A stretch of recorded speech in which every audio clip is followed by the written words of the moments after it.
During Royal Caribbean's earnings call this week, executives talked about a lot of topics that have a lot of implications for cruises resuming. I've got all that up next.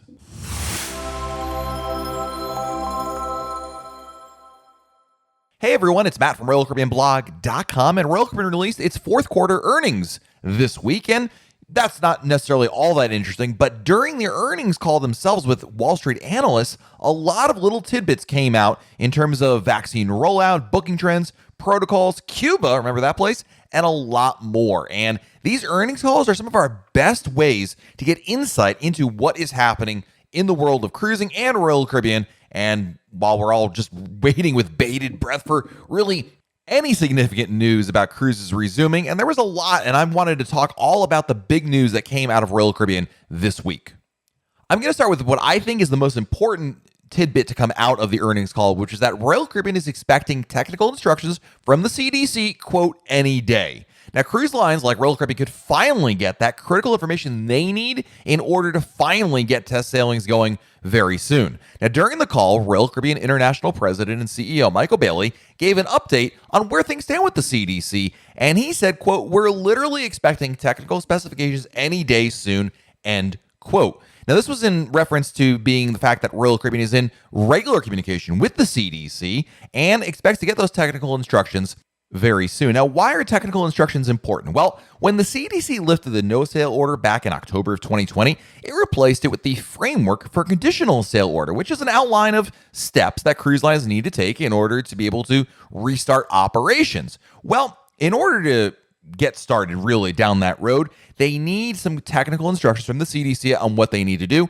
and thus far, the CDC has not provided them. That's right. From October and through now February, we haven't gotten that important information. So the cruise lines have been really waiting on the sidelines. That's largely why we haven't seen cruises even inch towards restarting here in the United States.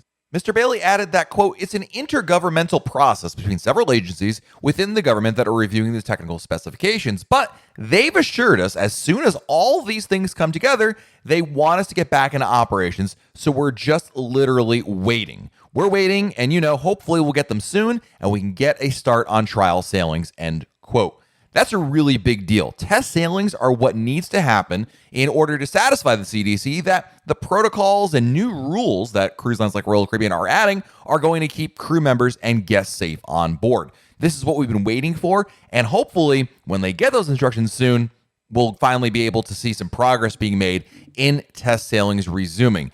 This news confirms something else that I had heard from the CDC directly when earlier in February, the CDC told me that the agency was still waiting to deliver those instructions to cruise lines, but that was coming soon. And according to the CDC, back at the beginning of February 2021, said that they anticipate getting those technical instructions to the cruise lines, quote, in the next few weeks, end quote. So that's really big news. If you're looking for cruises to start, and I think that's pretty much everyone who's watching this video, this is a critical piece of that. So hopefully that is coming next. How about we move into the world of vaccines? Everyone loves talking about vaccines. Certainly no cause for crazy comments below about that, right? Well, one of the major changes that we're seeing now, especially in the cruise world and of course the world in general, is that the vaccine is starting to really take hold in a lot of places. When Royal Caribbean came up with their health protocols back over the summer of 2020, the vaccine was still just an idea. No one really knew when it was going to be coming out. And so a lot of the recommendations that were created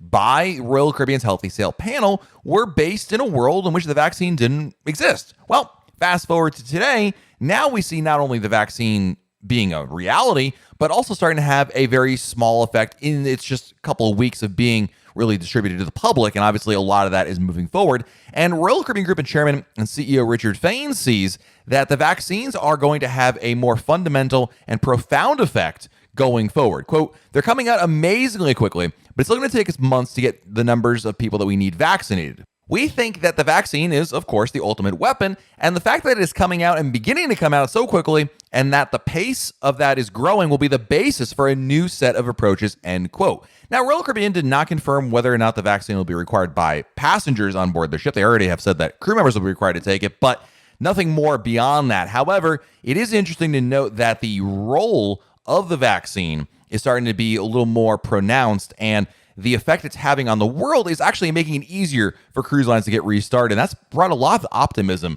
to the cruise lines around the world, including Royal Caribbean. And I think a lot of people are starting to see maybe the light at the end of the tunnel with that. That remains to be seen, of course. We'll have to wait and see. Next up, we got kind of a sort of a hint about what might be the next Royal Caribbean ship to restart operations. As you all know, Quantum of the Seas restarted operations in Singapore back in December 2020, and it's been operating swimmingly. So what will be the next Royal Caribbean ship to restart operations? That's a really good question, and that question came up to Royal Caribbean during their earnings call as well.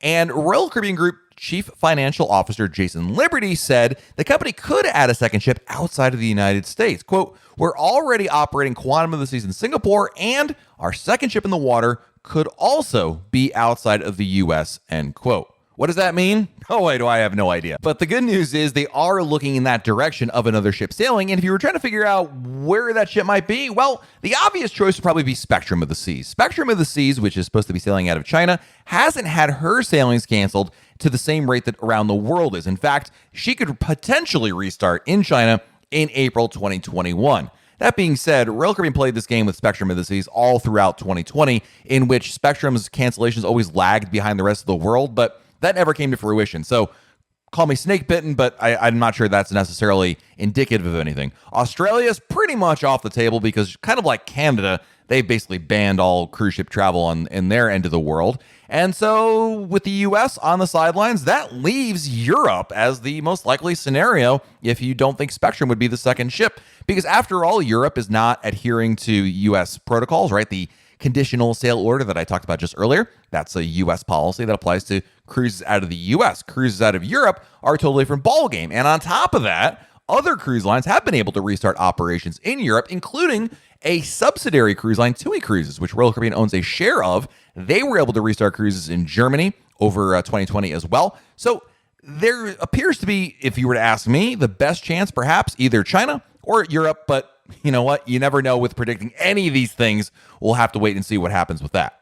Now, speaking of Europe, a question did come up about, protocols and rules and how will cruises in Europe look compared to cruises in the U.S.? And the answer is they're going to be more similar than not.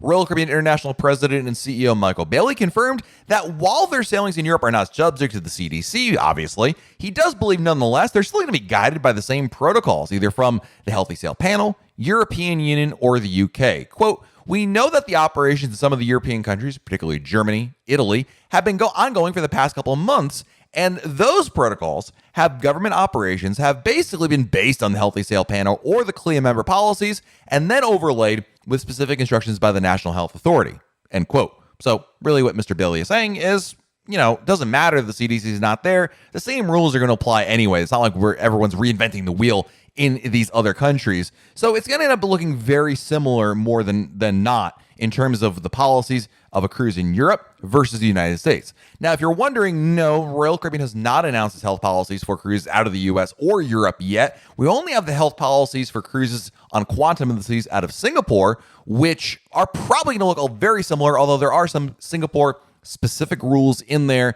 that likely are not going to apply elsewhere. So we'll have to wait and see where that line in the sand is, so to speak.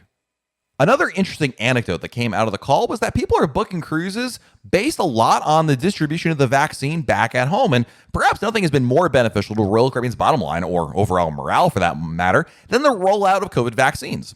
Mr. Bailey noted that almost as soon as vaccines got approval, bookings jumped. And a lot of people, in fact, people who are above the age of 65, who are the people, by the way, who are getting the vaccine first, are the ones that are feeling more comfortable with booking cruises and the ones that are actually making more bookings. So Mr. Bailey believes, quote, "As the vaccine spreads down into the population by age, we'll see that probably accelerate," end quote. Now, Jason Liberty, who's the chief financial officer for Royal Caribbean, added that while experienced cruisers have been the backbone for bookings since the shutdown, there's been a lot more recently an increase in new cruisers booking around the same time frame. And lastly, I promised you all an update about Cuba, because that did come up about what's going to happen with Cuba if they were ever to reopen operations. As you all know, Royal Caribbean sold Majesty of the Seas and Empress of the Seas, which were the only two cruise ships that could actually fit in Cuba at the time, and the only ones that actually sailed to Cuba. So what would happen in a world in which Cuba's open to cruise ships again?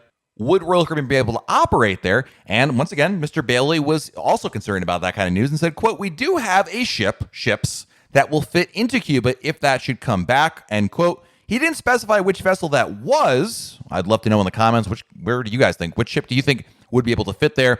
I think it starts with a G personally, but I have no reason to back that. I mean, who knows? Almost certainly a Vision class ship. But I'm curious what you guys think about that. Which ship could possibly fit in Cuba? Let me know in the comments below. And hopefully you found this update helpful. The bottom line of this update, if you skipped everything else and just said, Matt, what was the general takeaway from the fourth quarter earnings? They lost a lot of money, but the outlook looks probably never better since maybe March of last year. There is a lot of optimism right now that with the vaccine and with a lot of its positive effects, we're going to start seeing the number of cases start to go down, and also tangentially, the CDC now opening up the door for cruise lines to be able to do their test cruises and move towards sailings being able to restart. With bookings for late 2021 and 2022 looking really strong, significant cash on hand, there's a lot of optimism. Number one, the cruise line's not going anywhere. And number two, that they're moving towards finally being able to restart operations soon. When that'll be, who knows? And more than likely, even by the time this video comes out, there may even still be more cancellations coming. I think we would be remiss if we didn't mention that fact, but